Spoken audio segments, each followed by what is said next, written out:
अब हमें नेक्स्ट दिन की सीन की दिखाया जाता है, जहाँ पर हम देखते हैं कि सभी लोगों के साथ, सभी स्टूडेंट के साथ क्योतारो भी स्कूल की तरफ जा रहा था और स्कूल में जाके अपनी डेस्क में बैठता है और यहाँ पर तो वो कुछ अपने दिमाग में सोच रहा था जो इतना भी ज़्यादा इंपॉर्टेंट नहीं है। और तभी अगले ही पल हम देखते हैं कि वहाँ पर लंच वगैरह स्टार्ट हो जाती है और लंच करते हुए क्योतारो ये नोटिस करता है कि एक लड़की यामादा की तरफ घूर घूर के देख रही थी। और जब क्योतारो यामादा की तरफ देखता है तब वो देखता है कि यामादा चुपके से अपनी मिल्क वाली पाउच को अपनी बैग में छुपा लेती है। और ये देखकर क्योतारो ये सोचने लगता है कि शायद यामादा किसी एबंडेंट कुत्ते को ये मिल्क खिलाती होगी। और तभी अचानक दूसरे ही पल हम देखते हैं कि यामादा और क्योतारो दोनों ही पहुंच गए थे लाइब्रेरी में, मतलब जहाँ पर वो हर वक्त अपना टाइम, क्वालिटी टाइम स्पेंड करता है। और वहाँ पर जाके क्योतारो ये देखता है कि यामादा ने अपनी बैग में से एक खाने का चीज़ निकाला है, मतलब इस खाने की चीज़ को बनाने के लिए मिल्क चाहिए होता है, इसीलिए उसने अपनी मिल्क की पाउच को अपनी बैग में रखा था। तो वहाँ पर कोई भी बॉल नहीं था, मतलब कोई भी कटोरी नहीं था जिसमें वो उसे डाल के बना पाए। तो इसीलिए यामादा उस पैकेट में ही, मतलब मिल्क वाली पैकेट में ही वो खाना डालने वाली थी, लेकिन इचिकावा पीछे से आकर उसे रोक देती है और वो बोलती है कि तुम्हें ये करने से पहले थोड़ा सा केयरफुल रहना होगा। लेकिन यामादा बोलती है कि मेरे पास तो कोई बॉल नहीं है, इसीलिए वो दोनों चले जाते हैं बॉल लेने के लिए धीरे धीरे, जहाँ पर क्योतारो अपने हाथ में उस दूध की पैकेट को पकड़ता है और यामादा के हाथ में वो खाना था। और वो दोनों चलते चलते जाता है जहाँ पर मतलब कटोरी वगैरह रखा रहता है, लेकिन वहाँ पर जाके उन्हें पता चलता है कि ये गेट तो बंद है, मतलब वो लोग अंदर नहीं जा सकते। तो इसीलिए यहाँ पर यामादा अपनी खुरापाती आइडिया चलाता है और वो लोग पहुँच जाते हैं साइंस लैब में, जहाँ पर वो लोग एक बीकार लेते हैं। बीकार समझते हो ना, अगर तुम लोग अभी भी बच्चे हो तो तुम लोग इसे नहीं समझोगे, लेकिन इतना समझ लो ये एक पॉट है जहाँ पर केमिकल रिएक्शन वगैरह होता है। तो वो एक पॉट ले लेता है और यहाँ पर क्योतारो एक वेट मशीन लेकर मिल्क वगैरह मापने लगता है ताकि वो एक अच्छे से एक अच्छा सॉल्यूशन बना पाए उस खाने की। और थोड़ा सा मापना चुकना हो जाने के बाद वो उस मिल्क के अंदर उस खाने को डालता है और उस खाने को यामादा को दे देता है। अब यामादा उस खाने को थोड़ा सा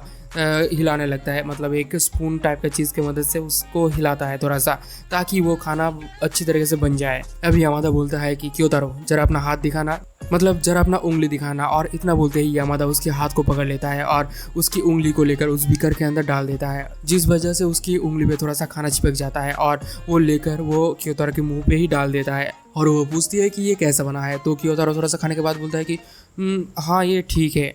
और इतना सुनते ही यामादा अपनी पूरी की पूरी खाने को अपने मुंह में डालने लगती है। और तभी हम देखते हैं कि अचानक वहाँ पर एक सर आ जाता है, मतलब साइंस लैब का टीचर आ जाता है और वो पूछता है कि तुम दोनों यहाँ पर क्या कर रहे हो। तो क्योतारो अपने आप को और यामादा को बचाने के लिए बोलता है कि दरअसल हम लोग यहाँ पर कुछ तो भूल गए थे। लेकिन जब वो और सर यामादा की तरफ देखता है तब वो देखता है कि यामादा ने पूरी की पूरी खाने को अपने ऊपर स्पेल कर दिया है और ये देखने में थोड़ा सा अजीब व गरीब लग रहा था।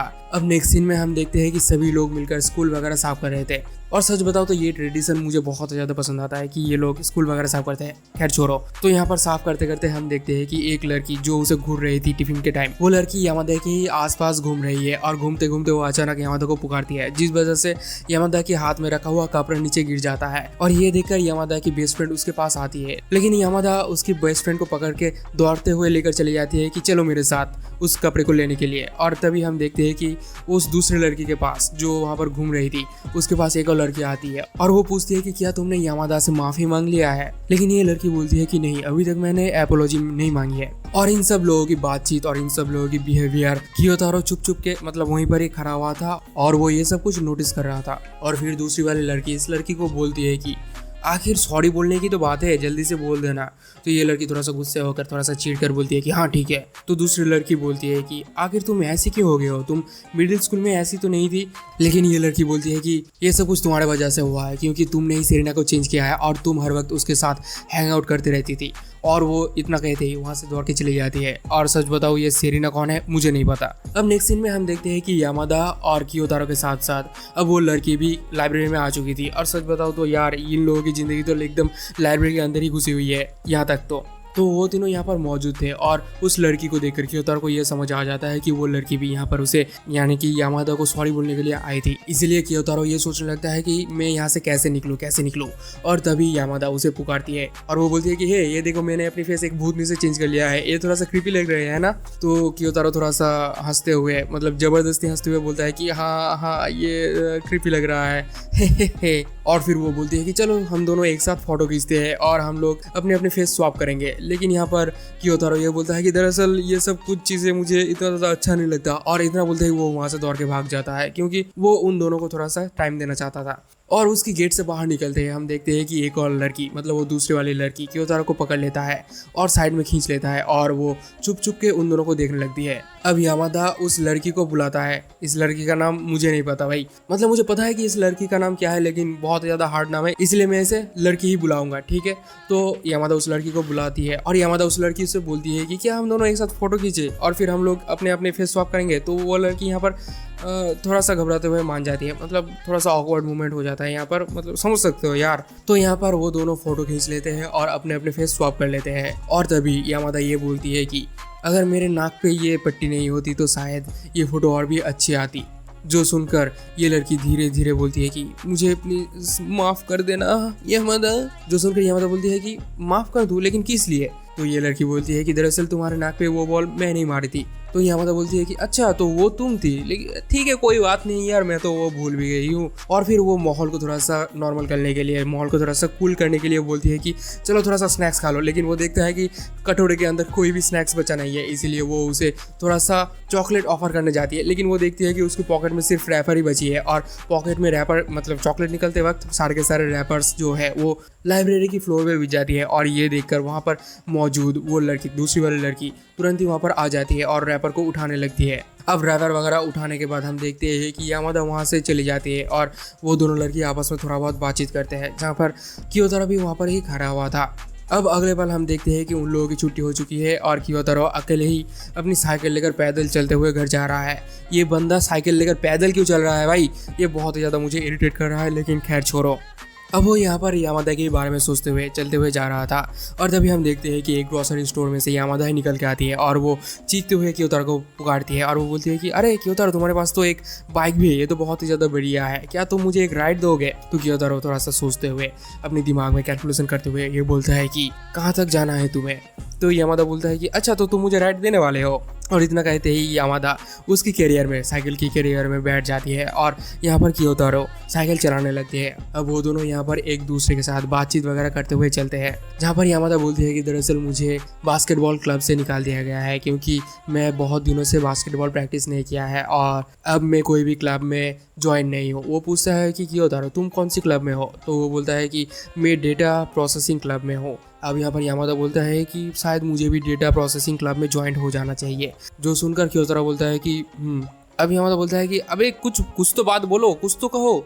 और ये सुनकर क्योतारो बोलता है कि हाँ मैंने तो कहा, हाँ कहा मैंने। अब हम देखते हैं कि वो लोग चलते हुए एक रेड लाइट के सामने खड़े हो जाते हैं और यहाँ पर खड़े होकर वो लोग बात ही कर रहे थे कि तभी सामने क्योतारो एक पुलिस स्टेशन नोटिस करता है और वो अपने दिमाग में सोचने लगता है कि यहाँ पर तो डबल राइड, साइकिल में डबल राइड मना है, अगर पुलिस वाले ने हमें पकड़ लिया तो हम लोगों की तो कैरियर खतरे में आ जाएगी और वगैरह वगैरह सोचने लगता है। और वो ये सब कुछ सोचते सोचते अपने ही ख्यालों में खो गया था। लेकिन तभी हम देखते हैं कि वहाँ पर ग्रीन लाइट हो चुका है। तो यामादा बोलती है कि ग्रीन लाइट हो चुका है, जल्दी से चलो। और यहाँ पर क्योतारो जल्दी से उस साइकिल को जोर जोर से चलाने लगता है और चलते वक्त क्योतारो यामादा से ये भी कहता है कि दरअसल मैं हर वक्त बीमार रहता था और मेरे सर पे भी, मेरे हेड पे भी बहुत ज़्यादा प्रॉब्लम्स है। और अगले ही पल हम देखते हैं कि वो लोग सेंजुको साता में पहुंच चुके थे और मेरे ख्याल से ये शायद एक स्टेशन है और वहाँ पर पहुंच के क्योतारो यामादा को ड्रॉप कर देता है। यामादा को यहीं तक ही आना था और यहाँ पर आके यामादा उसे एक ड्रिंक ऑफर करती है और इस ड्रिंक एक पाउच के अंदर रखा हुआ था।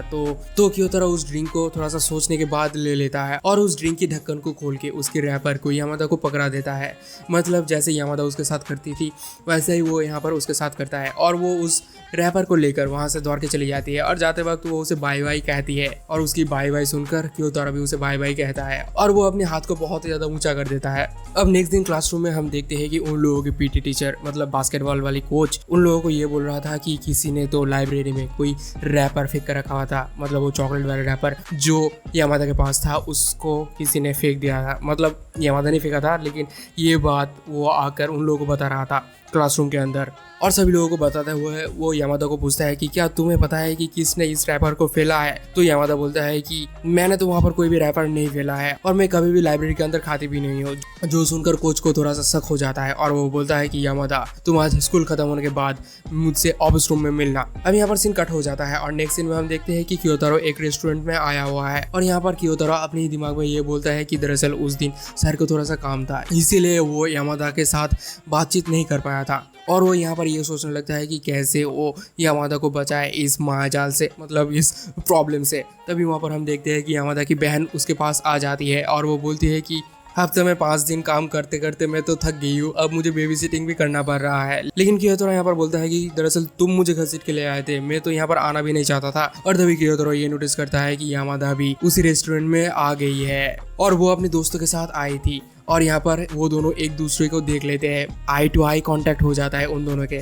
और तभी कियोतोरो अपना मुंह घुमा लेता है सिचुएशन को थोड़ा सा कंट्रोल करने के लिए, बैलेंस करने के लिए, और यामादा उन लोगों के पीछे वाले टेबल में ही जाके बैठ जाती है और वो लड़कियां वहाँ पर एक लड़के के बारे में बातचीत करने लगते हैं। और इस तरफ कियोतोरो उन लोगों की बात सुनने की बहुत ज़्यादा कोशिश करता है, लेकिन यामादा यहाँ पर अपनी स्नैक की पैकेट को बहुत ज़ोर से हिलाने लगती है, जिस वजह से उसे कुछ भी सुनाई नहीं दे रहा था। अब उसकी बहन कियोतोरो को चिढ़ाते हुए ये बोलती है कि अरे तुमने कुछ तो लिया ही नहीं है, तुम तो सिर्फ सलाद खा रहे हो, जैसे कि कोई लड़की एक डाइट पे है। जो सुनकर कियोतोरो थोड़ा सा गुस्सा हो जाता है, मतलब थोड़ा सा चिढ़ जाता है और वो बोलता है कि रुक जाओ, मैं कुछ खरीद के लिए आता हूँ, और वो चला जाता है काउंटर में कुछ खरीदने के लिए। तभी हम देखते हैं कि उसके पीछे से यामादा आकर उसे थोड़ा सा धक्का मारती है और वो बोलती है कि तुम क्या लेने वाले हो। तो कियोतोरो एक फूड का नाम बोलता है, जो सुनकर यामादा बोलती है कि तुम मेरे कॉपी कर रहे हो। और इतना बोलते ही यामादा भी सोचता है कि शायद मुझे भी कुछ ले लेना चाहिए और वो जाकर मेनू देखने लगता है। तभी उसे ये याद आता है कि उसके पास तो पर्स है ही नहीं, मतलब वो अपनी पर्स को ऊपर फर्स्ट फ्लोर में छोड़ के आ गई थी। अब यामादा कियोतोरो को बोलता है कि वो तुम्हारा बहन है ना। तो कियोतोरो बोलता है कि हाँ वो मेरा बहन है। तो ये सुनकर यामादा बोलती है कि वो बहुत ही ज्यादा क्यूट है और मैं उससे दोस्ती करना चाहती हूँ, और तुम बहुत ही ज्यादा लकी हो क्योंकि तुम्हारे सिबलिंग्स है और मैं अपनी फैमिली की इकलौता बच्चा हूँ, इसलिए मैं बहुत ही ज्यादा अनलकी हूँ, वगैरह वगैरह बातचीत वगैरह करने लगते हैं। और उसके बाद यामादा कियोतोरो से पूछती है कि वॉशरूम कहाँ पर है। तो कियोतोरो बोलता है कि वो तो फर्स्ट फ्लोर में ही है। और ये सुनकर यामादा वहाँ से चली जाती है। और तभी अचानक कियोतोरो के दिमाग में ये क्लिक करता है कि यानी कि यामादा सिर्फ और सिर्फ नीचे मेरे साथ बात करने के लिए आई थी। और तभी बार काउंटर में लड़की कियोतोरो से पूछता है कि तुम्हें क्या चाहिए। तो यामादा वहाँ पर उसे बोल देता है कि उसे क्या क्या चाहिए, और इसी बीच वो एक आइसक्रीम भी चूज कर लेता है, मतलब आइसक्रीम भी ऑर्डर कर देता है। और वो उस आइसक्रीम को लेकर ऊपर जा ही रहा होता है कि तभी वो ये देखता है कि यामादा भी ऊपर से आ रही है और यामादा उसके हाथ में वो आइसक्रीम देखकर ये बोलती है कि तुम दोबारा से मेरी कॉपी कर रही हो। लेकिन कियोतोरो तो उस आइसक्रीम को यामादा के लिए ही खरीदा था, लेकिन यहाँ पर कियोतोरो उसे कुछ भी नहीं बोल पाता क्योंकि ये बहुत ज़्यादा इंट्रोवर्ट बंदा है, जैसे कि तुम लोगों को पता चले गया होगा अब तक। तो अब नेक्स्ट दिन स्कूल में हम देखते हैं कि कियोतोरो छुप छुप के ऑफिस रूम के अंदर ताकाजाकी कर रहा था और वो वहाँ पर यामादा को ही ढूंढ रहा था। तभी वो ये देखता है कि यामादा तो अंदर कहीं पर भी नहीं है। और तभी अचानक यामादा पीछे से आकर कियोतोरो को धप्पा कर देती है और वो बोलती है कि तुम यहाँ पर क्या कर रहे हो। तो यामादा थोड़ा सा घबराते हुए बोलता है कि बेसिकली मैं यहाँ से गुजर रहा था, बस इतना ही। तो यामादा बोलती है कि तो फिर ठीक है, चलो मेरे साथ अंदर चलो। कियोतोरो पूछता है कि मैं क्यों अंदर जाऊंगा। यामादा बोलती है कि दरअसल मुझे थोड़ा सा घबराहट हो रही है, इसलिए प्लीज मेरे साथ चलो मुझे कंपनी देने के लिए। और फिर वो दोनों अंदर चले जाते हैं और ऑफिस रूम के अंदर उन दोनों की बातचीत होने लगता है सर के साथ, और सर यहाँ पर यामादा से पूछताछ वगैरह करने लगता है। तभी कियोतोरो बहुत ही ज्यादा सीना चौड़ा करके ये बोलने लगता है कि यामादा उस रैपर को लाइब्रेरी के अंदर नहीं फेंका है और मैं उसे देखा था और वो कभी भी लाइब्रेरी के अंदर खाना वगैरह नहीं लाती है। वो यहाँ पर बहुत सारा बातें करता है सर के साथ और वहाँ पर सारा का सारा सिचुएशन सॉर्ट करने के बाद वो दोनों वहाँ से चल के जाने लगते हैं। तभी वो सर कियोतोरो को रोकता है और कियोतोरो की तो यहाँ पर हालत बहुत ज़्यादा खराब होने लगता है। अब सर पीछे से आकर कियोतोरो को बोलता है कि अरे मैंने तो आज तुम्हें पहली बार बोलते हुए देखा है, इससे पहले तो मैंने तुम्हें कभी भी बोलते हुए नहीं देखा था। और ये बात सुनकर कियोतोरो को थोड़ा सा रिलीफ मिलता है क्योंकि कियोतोरो को यही लग रहा होता है कि शायद वो दोनों पकड़ा जा चुका है। अब कॉरिडोर में चलते हुए यामादा कियोतोरो को थैंक यू कहती है और वो अपनी जेब में से 2 चॉकलेट 2 कैंडी निकाल के कियोतोरो को पूछती है कि तुम्हें कौन सा चाहिए। तो कियोतोरो यहाँ पर थोड़ा सा सोच के एक क्लाउड वाले कैंडी को चूज कर लेता है। ये देखकर यामादा उसे बोलती है कि तुम तो अभी भी बच्चे हो, और वो वहाँ से दौड़ के चलने लगती है। और तभी वो अचानक रुक जाती है और वो पीछे मुड़ के कियोतोरो को बोलती है कि तुम मुझे यामादा बोल सकती हो, और यामादा उसकी फर्स्ट नेम होती है। और तुम लोगों को तो पता ही है कि फर्स्ट नेम से किसको बुलाया जाता है। और इसी मोमेंट के साथ ये एपिसोड यहीं पर खत्म होती है।